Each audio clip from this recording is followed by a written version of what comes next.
The reason why you guys didn't get a video yesterday about the March for Australia protest is because, drumroll please, I was actually at the March for Australia protest down in Sydney.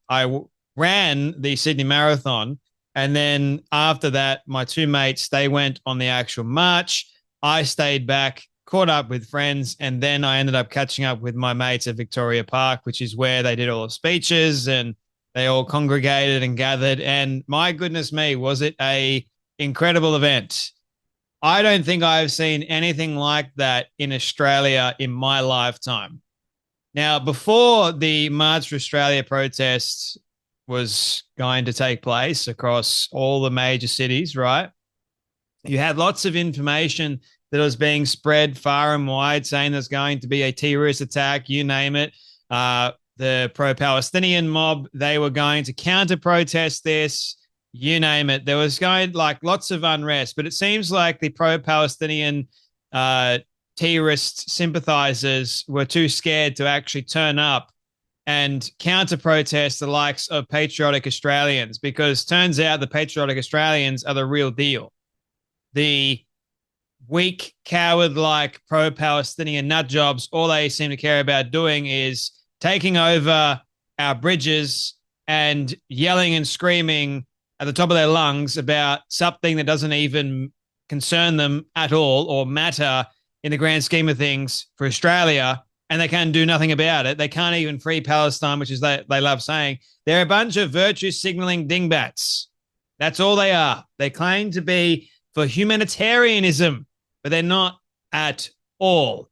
And the March for Australia was significant. It was a march against mass immigration, not against immigration itself, but against mass immigration. Obviously, the mainstream media had a field day with the March for Australia protest because, you guessed it, several neo-Nazi idiots rocked up and tried to ruin the event.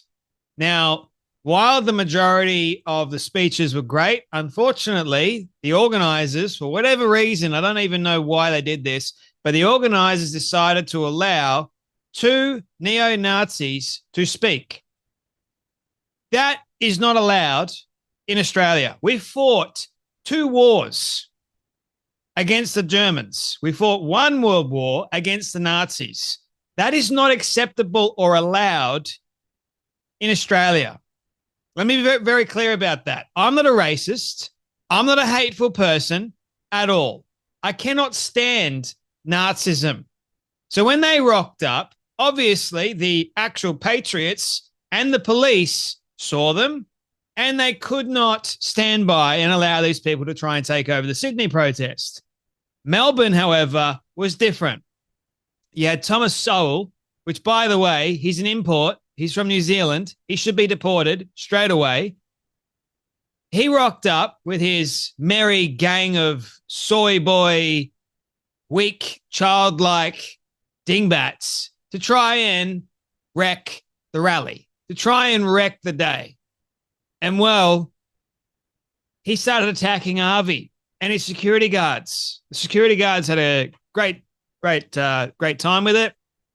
But as a result, the police came in and they started firing pepper spray and rubber bullets, I think it is. Kind of reminded you of the COVID lockdown times. Just a small little section of it, right? It was crazy. Melbourne was out of control because you had people that infiltrated it that weren't really about Australia. They weren't really there for what the actual cause is about. They're there for hate. And I was seeing different chants from the speeches of Hail Australia and all that sort of other stuff. And what was actually even more concerning too was people at the front were actually chanting it back. So this message, obviously the mainstream media used to paint the vast majority of us, all of us, as far-right extremists, as racists, as xenophobes, as Nazis. Obviously, the politicians had a field day with it as well. Now, one thing I don't really understand, I'll get to showing you guys some photos in just a moment, In fact, let me show you guys some photos, right? So here's me and my mate. We're marching with the Australian flag. I never felt more patriotic in my life. Waving an Australian flag and some white woman walks past me that apparently, according to my mate, gave me the dirtiest look on the face of the earth, because here's this white boy walking down the street with an Australian flag. I got my Train A performance shirt on. I had just run the Sydney Marathon, so I've got my bag of stuff with me as well. I am being as patriotic as I possibly can be in this moment, and I loved every second of it. And here is me again walking down the street. Now, the reason why I didn't announce that I am going to the march is because I wanted to remain anonymous. The thing about having a rather large platform is you get crazy people that don't like you. So if I had have announced that I was going to the march, I guarantee you there would have been people there that would have been waiting for me.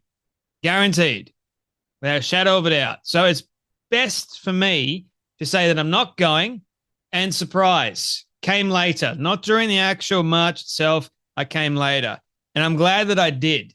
So here's me again. By the way, that's my Sydney Marathon number. Incredible event too. Had lots of fun. Did 2 hours, 57 minutes. My Achilles unfortunately blew out at 22 Ks. That's another story. I was aiming for another 240 or below marathon. Felt great up until the 22K mark. So here is some videos of all the people at the event. This is Victoria Park in Redfern. That's the way. Loads of people. Love to see all the flags. Like all thousands of people. Aussies. I think there was like well over 20,000 people at the event doing the march. Incredible. So here's more me walking through the crowd.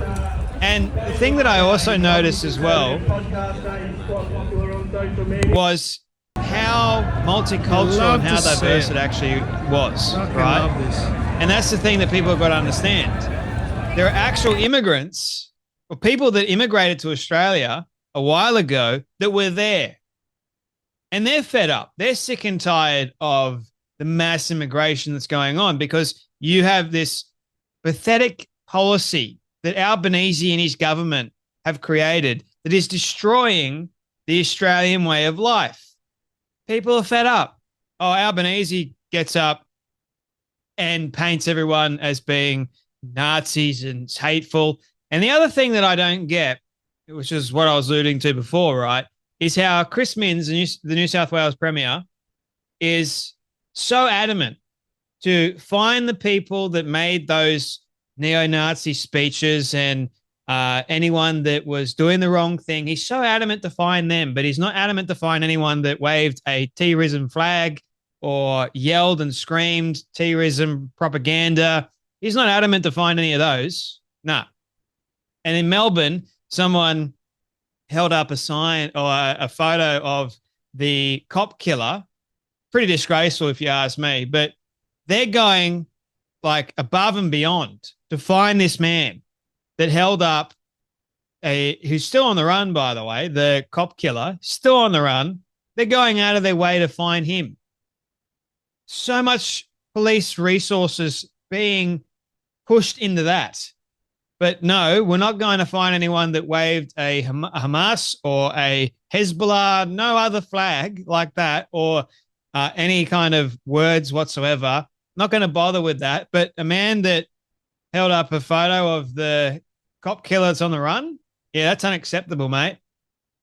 So anyway, getting back to the multicultural aspect. Look at this. You had a Aboriginal flag and the Australian flag. Now, while I'm for just one flag, the Australian flag, and having everyone use that, we don't need so many different flags. The only country that uses so many different flags. But anyway, the Aboriginal flag and the Australian flag, like that to me represented kinship, like harmony. So I was seeing lots of reports from people saying, oh, 30,000, 50,000. But realistically, there was probably only 20,000 in Sydney. Brisbane and Melbourne had a lot of other numbers too. Every single major city, Cairns as well, Townsville, there were heaps Queensland just went off the hook, man. Sydney did really, really well too. Um, there were just loads and loads of patriots, and I think it's going to get bigger. The more the mainstream media lies about what actually took place, the more people are going to get out there and march. And I think this is only just the beginning. So you had The Age, a ridiculous media source, right? Basically lie about the protests, which we know that was going to happen. It's inevitable. Avi Yemeni goes, I'm not far right. I'm just right. What does being Jewish or pro-Israeli have to do with my job? The neo-Nazis were despised by almost everyone there during the march. I wasn't joining the march. I was doing what you only pretend to do, reporting the facts with over 500,000 people watching live across the platform. But hey, don't let the truth get in the way of your good story. So the headline was, far-right commentator Avi Yemeni, who is Jewish and pro-Israeli, was attacked by neo-Nazis as he tried to join the March for Australia. What a headline. The Nazi dingbats, weak you-know-whats, who couldn't organize a route in a brothel, had to infiltrate an actual legit protest that real Aussies organized in peak, you-know-what, effing clowns. They do nothing to help our case or cause. If you only follow them, unfollow me. Yes. And by the way, the opinionated black woman who, I love this comment, Abby Chatfield, which is another video that I'll make in response to her. Okay, she had a complete and utter meltdown. It was hysterical. We're going to have to watch it. And you guys are going to love it. If you haven't seen it, trust me, you're going to love it. The opinionated black woman goes, oi, Big Flaps here has lost her shit again. Big Flaps. I love that. If you're watching this, the opinionated black woman over on X, you're fantastic. You're hilarious. And by the way, Tommy Robinson, he saw it. He saw the March for Australia. He's got to take back the UK, I believe, on the 12th of September. You can get down to that by all means. He said like over 1 million people are reported to be in attendance for that. That is enormous. And he goes, the Nazi element tried to ruin everything. At least the you-know-whats. No, they have no place in the streets with our movement. Exactly right. We're not for Nazism, anything like that. We don't want this idiot Thomas Sewell, who, by the way, was arrested not that long ago and probably released on bail for some reason. A hateful, spiteful individual that couldn't even organize his own damn protest. He had to infiltrate one in Melbourne. It's crazy.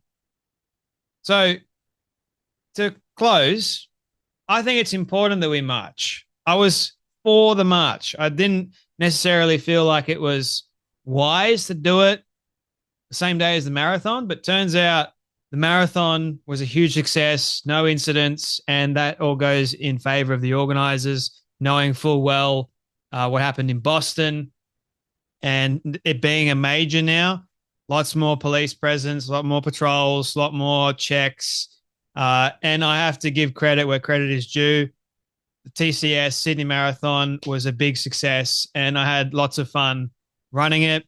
And I hope to do it again next year as well. Like, it's fantastic. And also credit to whoever organized the March for Australia protest. It went off really well. Speaking to some of the patriots at the event, they're just hardworking, everyday, ordinary Australians, the backbone of this country. They are sick and tired of Albanese. Lots of them were saying Albanese's a wanker, which totally agree. And I mean, they're sick and tired of the corruption from politicians. They're sick and tired of the mainstream media painting them all out to be like they're hateful Nazis or whatever else. They're not. They're good people. That's what I saw at the very least. And people were just coming out in droves and just having like a good time. But that's what it was. There was people on the equipment. There were kids there. You name it. It just became a day like kind of reminded me of Australia Day but 10 times better in a way. So I'll finish with this. Chris Minns, Premier of New South Wales, another dingbat, right? Confirmed that police will be investigating speeches from the March for Australia rallies to see if any hate speech laws are broken. Now, if you don't know anything about the New South Wales hate speech laws, they are the craziest hate speech laws aside from Melbourne. Like, they're insane. So evidently, there would have been some hate speech laws that were broken on Sunday. He's gone, you've got a right to free speech. No, you don't, because he says this, but other people have a right to be free from racism and vilification. What does that even mean? Oh, I've got a right to be free from racism. We're not racist, you dingbat. I'm not a racist. And vilification. Oh, dear. Help. What a big softy. The victimhood class or victimhood mentality destroys everything, man. It's just a massive, massive sign of weakness if you're going to continue going along those lines. But anyway, it was a huge success. And while Albanese has gone, they got small numbers. No, it's only going to get bigger, man. So you can stand up in Parliament and condemn Pauline Hanson. Go, Pauline Hanson. She marched, and so did Bob Katter. Like, it's great to see. It truly, truly is great to see so many Australians get out there and just be Australian. That's what it comes down to. Not standing for nonsense. Anyway, that's enough from me, but you guys take care, be blessed, and I'll see you all in the next video.